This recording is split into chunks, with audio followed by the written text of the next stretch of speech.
comes down to it, a rib and a bone are distinctive because a bone will attack a man's vulnerability. Did you know men are vulnerable? Did you know, now some would say, you know what, I'm not sure how vulnerable men are. I mean, you look at them emotionally, they don't seem to be rattled by too many things. I mean, they may express anger at times, but you don't see a man cry. You don't see him seem to be weighted too much in terms of issues that come, things that may disturb you, may not disturb him. And you say, what is his vulnerability? But interesting enough, men have vulnerability. Remember, they have vulnerability. Things get to their heart. Things touch them deeply. Take, for instance, a man may be able to deal with issues that come up on his job, maybe deal with issues that come up in his family, his extended family. He may deal with things of the past, but soon as something like he loses his job. Why is that so important? Why does that touch him deeply? Because a man is connected to what he performs and what he produces. And the idea of now being during a season of time when I'm not touching anything or producing anything begins to affect man. He begins to think, he begins to be challenged in how he perceives himself. Now, a bone will attack that. A rib will cover it. Why is that so important? Because see, a rib is an encourager. A rib stands by her God so she can stand by her man.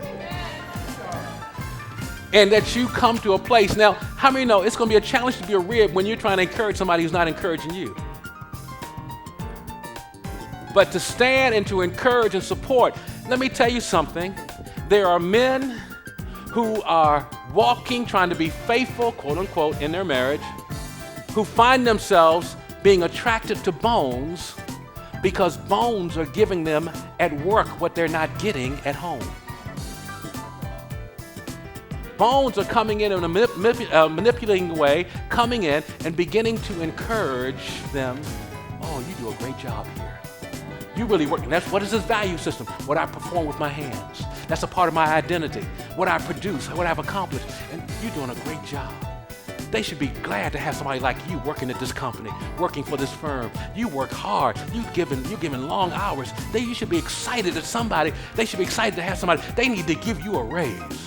Oh, by the way, you're wearing that suit. See, they can work it. They can work it.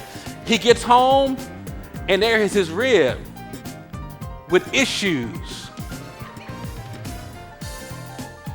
Not excited, not proud of the fact that he's a hardworking man providing for the family. Not excited about the fact that he gives himself to the areas of trying to protect and cover his household. See, and there's something in him that says, I'm vulnerable enough, I need you to be the rib that protects that opening by encouraging me. But if he doesn't get it from you, how many know there are other people? Now, I'm not saying that when that happens and it results into fascination and imagination and adultery, that it is the wife's fault. What I'm saying is because each man has to give an account for their own choices. But what I am saying, you have a role in serving your husband's ability to be strong in tough times. See, if I know I'm coming home to something that's going to encourage me, I'm coming to something that amidst the challenges and the temptations, that I'm coming to a home that finds that I can find refuge and support and that affirms me as a man, then it gives me more strength to stand out against things that are trying to cause me to slip into a dog's mentality.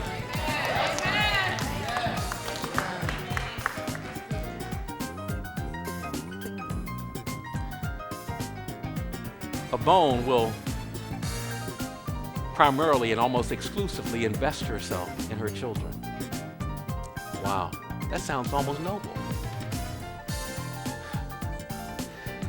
Until you realize, if I invest myself primarily and exclusively in my children, I've neglected somebody in the house.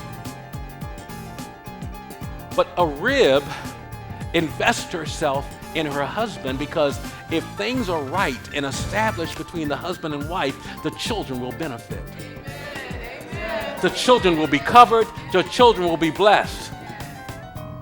And there are people who invest themselves in their children to the exclusion of the needs of their husband. You ready for this?